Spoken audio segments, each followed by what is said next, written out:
So let's talk about some of the things that seem to work across the board to improve strength, improve hypertrophy, and improve nerve to muscle communication and performance. The first thing that's absolutely key for nerve to muscle communication and physical performance of any kind might not sound that exciting to you, but it is very exciting, and that's salt. Nerve cells, neurons, communicate with each other and communicate with muscle by electricity. But that electricity is generated by particular ions moving into and out of the neuron. And the rushing in of a particular ion, sodium, salt, is what allows nerve cells to fire. If you don't have enough salt in your system, your neurons and your brain and your nerve to muscle communication will be terrible. If you have sufficient salt, it will be excellent. How much salt will depend on how much water you're drinking, how much caffeine you're drinking, and how much food you're ingesting. And whether or not you're taking any diuretics, how hot it is, etc., how much you're sweating. So you want to make sure that you have enough salt, potassium, and magnesium in your system if you want to perform well. I realize that salt isn't a very glamorous performance tool, but it is vital. It is absolutely vital. And the endurance athletes and the people that train in high heat can speak to the fact that when your electrolytes are low, your brain doesn't function, your body doesn't function nearly as well. In fact, even for mental work, for studying and for writing and for doing math and coding, doing analytic work of any kind, even a hard conversation that's important to you, having sufficient electrolytes is really going to help, and being low on electrolytes won't help. And just drinking water won't help because you need electrolytes. The other thing that's been shown over and over again in numerous well-controlled studies to improve muscle performance is creatine. Early on, there was a lot of controversy about creatine, but there are many studies. If you want, you can go to this website that everyone now knows I love, which is this free website, examine.com, that there are no fewer than 18 studies there, 66 studies. 18 studies supporting that muscle creatine content can be increased by ingesting creatine. How much creatine? Well, I asked the experts, and they tell me that for somebody who's about 180 pounds, 5 grams a day should be sufficient or so. Heavier than 180, so if you get if you're a 220 pound or 230 pound person, 10 to 15 grams of creatine.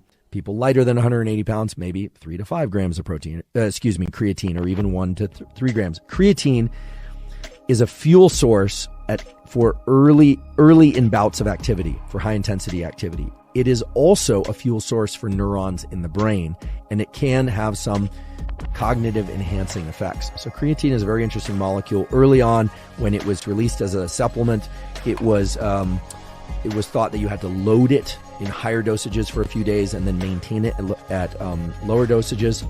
So you take 20 or 30 grams a day, then back off to 5 or 10.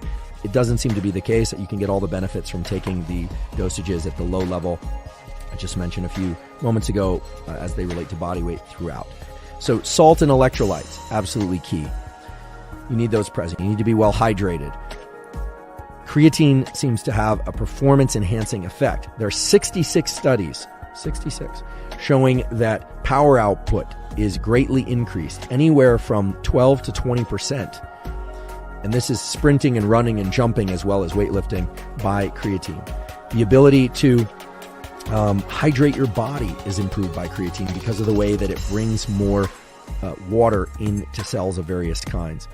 As an indirect effect, it can help increase lean mass because of the way that it brings more water into muscle, and probably also because of the way that if you get stronger, you can generate more force and generate more hypertrophy.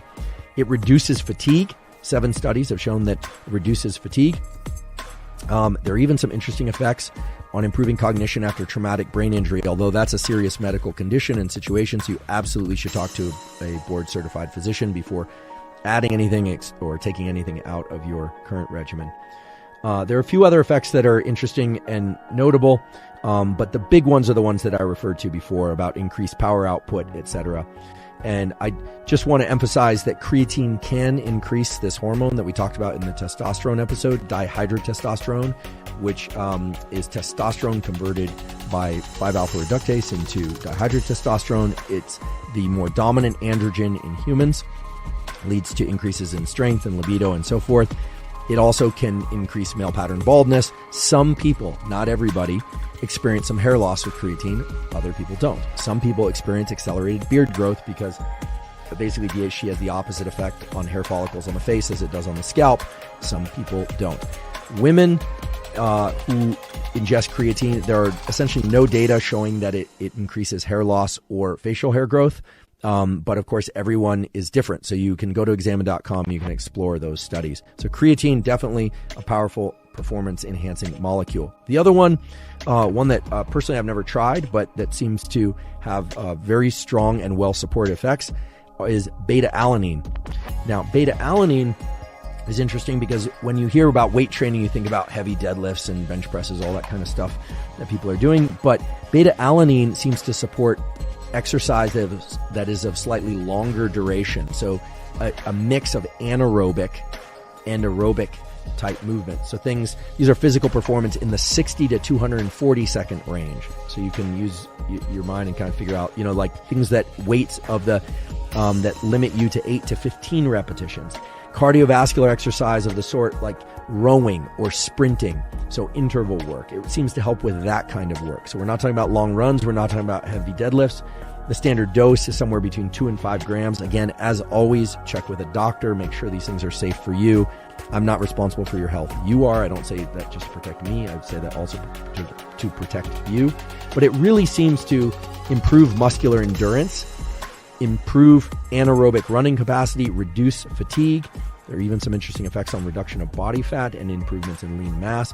So creatine, beta-alanine, electrolytes, these are kind of the core 3 things that seem to improve performance and are well supported by the scientific literature.